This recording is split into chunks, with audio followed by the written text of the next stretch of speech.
Hello Addanki, ఈరోజు మన అద్దంకి ఒక గ్రేట్ మోటివేటర్ మరియు ఒక మెంటర్ మన అద్దంకి రావడం జరిగింది. బాలలత మేడం గారు. మేడం, మీరు అద్దంకి రావడం నాకు చాలా హ్యాపీగా అనిపించింది. ఇంకొకటి ఏంటంటే madam, Dhanik Bharat education institutions గురించి ఒక రెండు మాటలు చెప్పగలరు మేడం? నేను ఇదే మొదటిసారి అండి అద్దంకి రావడం.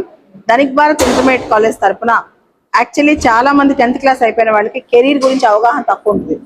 అసలు భవిష్యత్తులో ఏ కోర్సులు అందుబాటులో ఉంటాయి, ఏ కోర్స్ చేస్తే జాబ్ వచ్చింది, అదే విధంగా సెటిల్ అవ్వాలంటే ఎంత స్థాయిలోకి వెళ్ళాలి, దీనికి సంబంధించి ప్రత్యేకంగా అద్దంకిలో ధనిక్ భారత్ ఇన్స్టిట్యూషన్స్ తరఫున అవగాహన పెట్టడం జరిగిందండి.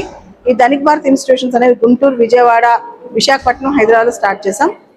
ధనిక్ భారత్ అనే కాన్సెప్ట్ ఒక మిషన్ అండి. ఇది కేవలం ఎడ్యుకేషన్ ఇన్స్టిట్యూషన్ కాదు, ఇది ఒక మిషన్ అండి. ధనిక్ అంటే డబ్బులు అని కాదు, ధనిక్ అంటే దేశం సమృద్ధిగా ఉండాలి, దేశం అభివృద్ధి చెందాలి, దేశం గొప్పదవ్వాలంటే యువత గొప్పగా పనిచేయాలి. అలాంటి యువత మన తెలుగు రాష్ట్రాల్లో టాలెంట్ చాలా ఎక్కువ ఉంది. వాళ్ళకి సరైన దిశానిర్దేశం చేస్తే నిజంగా చాలా పై స్థాయికి వస్తారని ఆశిస్తున్నాను అనమాట. దానికోసం ప్రస్తుతం ప్రత్యేకంగా అద్దంకి రావడం జరిగింది. అద్దంకిలో విపరీతమైన రెస్పాన్స్ అండి. గత 3 గంటల నుంచి 10th క్లాస్ స్టూడెంట్స్ వందల కొద్ది వచ్చారు. చాలా మంది కెరీర్ గైడెన్స్ తీసుకున్నారు.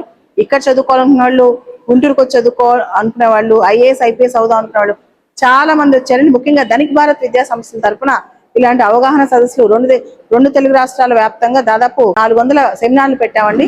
దానిలో దాదాపు 2 లక్షల మంది విద్యార్థులు కలవటం జరిగింది.